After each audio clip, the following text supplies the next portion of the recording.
In spite of all these, Anita, what does that make of us? Anita, mi frauti unti.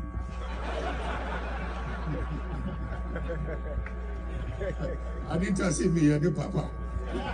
I am the papa. In spite of all these, but she's getting too fair. Enjoy and yet,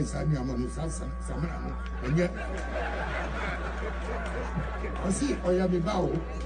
It's in my minka. I see you, I got some of your papa.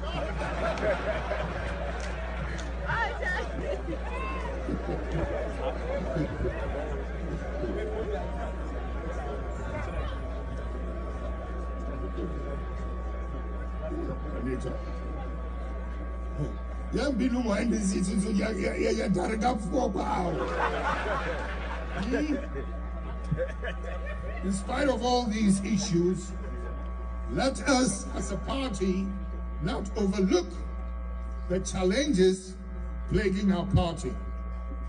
If we forget to clean our house well and spend our energies only attacking our rivals, it will not portend anything positive for our future.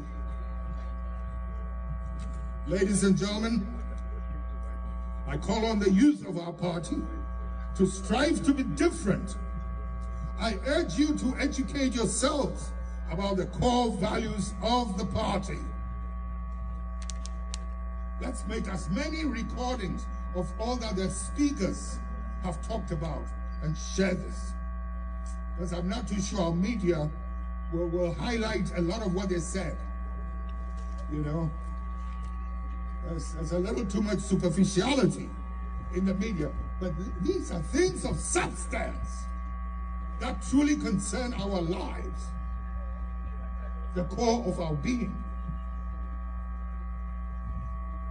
I said those values are not about rowlings. Men and women sacrifice their lives to give meaning to these values. Our youth are the future of the party, the future of the values of what we stand for. Our youth have to rise above factionalism created by some to perpetuate their own agenda. Factionalism and intolerance of potential rivals will lead to disunity instead of the unity that we clamor for. Ladies and gentlemen, when we speak of factionalism, let me repeat here, as I conclude, that Jerry John Rawlings is not a faction and will never be. Love me or hate me, but for our party to survive, the core values of what I stand for have to be respected and embraced.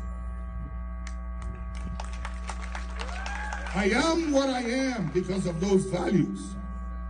And the NDC rose to national relevance due to those values. Reorganizing towards those core values is the best bet towards our resurgence. Thank you, and God bless us all. Oh, wait. Hold on. Sit down, please.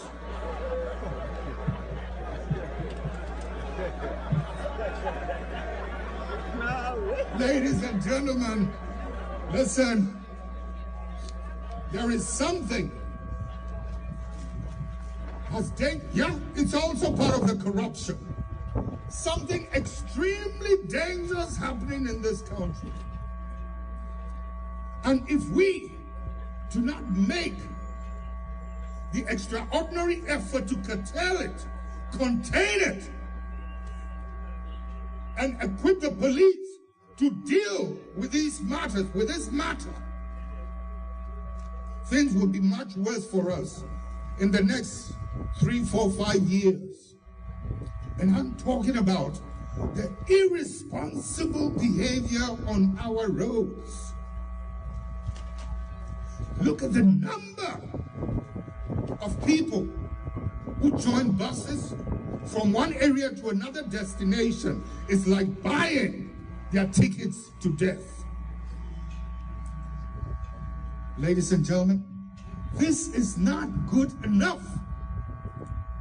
Our roads will become too dangerous to ply on in 2 years from now, 3 years from now, 5 years from now, if we don't begin to make the effort to make our roads safer.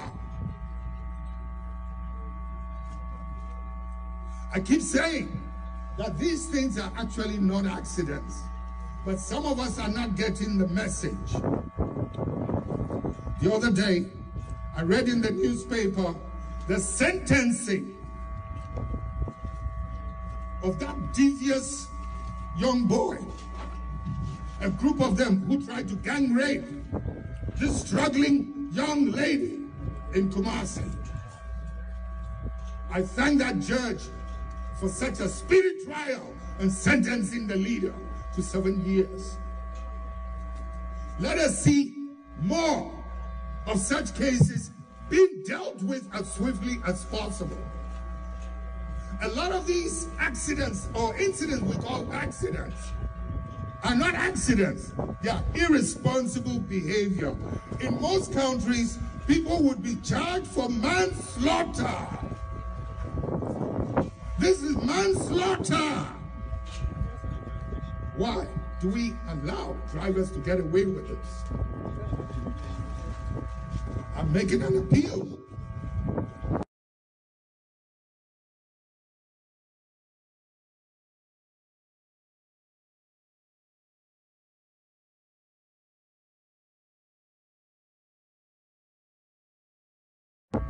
To report them so that they can be dealt with, so that our roads can become safer. Ladies and gentlemen, I ply our roads very often, and I see the misbehavior, the mishaps very often. Ladies and gentlemen, we have people come into the country and they are full of praises for all the beautiful structures around town. The roads, this new this, etc. They can't even find their way to their homes or their old areas anymore because of the modernization, the changes that are taking place. Thank you. But what is the use of seeing these new modern, ultra-modern roads and structures if the human factor is still doing nothing about the unsanitary situation? Ladies and gentlemen, many, many years ago, when we didn't have these modern things, we didn't have so much electricity, we didn't have these ultra-modern roads and buildings, you wouldn't find any speck of dirt or an empty sardine container in front of your house without a tenancy arresting you and sending you to court. Our beaches were one of the cleanest. People didn't go to defecate on our beaches. We didn't even have universities. We had stand 7 certificate people. The social sense of responsibility was so high. Ladies and gentlemen, look at the number of universities, O-level, A-level, qualifications, etc. And yet, our social sense of responsibility has so badly declined. Just look around us. The unhealthy environment, the rubbish. So where is the development? There is something superficial. You had a healthier society in those old days than we do now. It's not good enough. My last point. I've always said